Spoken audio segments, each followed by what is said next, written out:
हक़ मौजूद साथियों, आऊं आहियां सहर रिज़वी ऐं अॼु नए व्लॉग सां गॾु तव्हांजी ख़िदमत में हाज़िर आहियां। अॼु असां वञी रहिया आहियूं साईं अब्दुल वाहिद आरे सर जे घर। साईं अब्दुल वाहिद आरे सर जेको साईं जीएम सैयद खां पोइ सिंध धरती जो अज़ीम ऐं सचो अॻवान थी गुज़रियो। संदन सॼी ज़िंदगी सिंध लाइ जिदोजहद में गुज़री। संदन सचाई जो इन खां वधीक को बि ॿियो मिसाल न आहे त अॼु बि संदन बचा कखान घरनि में ॻोठ में आम माण्हुनि वांगुरु ज़िंदगी गुज़ारनि था। अब्दुल वाहिद आरे सर जेको सिंध जो तमामु वॾो लीडर हो।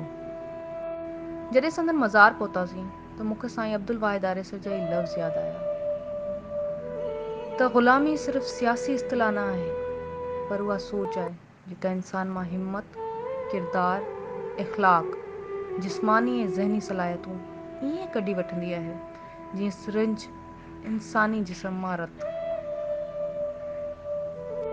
संदन आख़िरी आराम गाह ते हाज़िरी खां पोइ असां संदन घर वियासीं जिथे असांखे इंदिरा सां मिलणो हो। इंदिरा जेका भेणुनि जी प्यारी दोस्त आहे। जॾहिं कुझु वक़्तु अॻु इंदिरा सां मिली हुअसि तूं एॾी ख़ुशि हुई। असां खेॾियोसीं, असां खिलियासीं, कचहरियूं कयूंसीं, ॾुख वंडियासीं। पर हिन दफ़ा जे इंदिरा सां आउं मिलियसि उहा इलाही उदास हुई, अकेली हुई। संदसि 6 वरियनि जी नंढड़ी न्याणी दुरे शहवार जी वफ़ात ऐं उन खां पोइ 4 वरनि जे पुटड़े मुरीद सुलेमान जी वफ़ात इंदिरा खे झोरे छॾियो आहे। ऐं मूंखे ॾुख इन ॻाल्हि जो आहे त इन मुश्किल वक़्त में असां पंहिंजे लीडर जे बचनि सां गॾु बि न आहियूं बीह सघिया। मूंखे ॾुख इहो आहे त असां उन्हनि जी सार न आहियूं लही सघिया।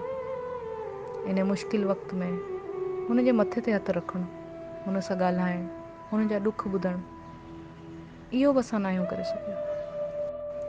अॼु मुंहिंजो को बि मैसेज न आहे इख़्तिताम ते, पर सिर्फ़ु एतिरो चवंदसि त कॾहिं कॾहिं पंहिंजे प्यारे लीडर्स जे बचड़नि जी सार ज़रूरु लहंदा कयो।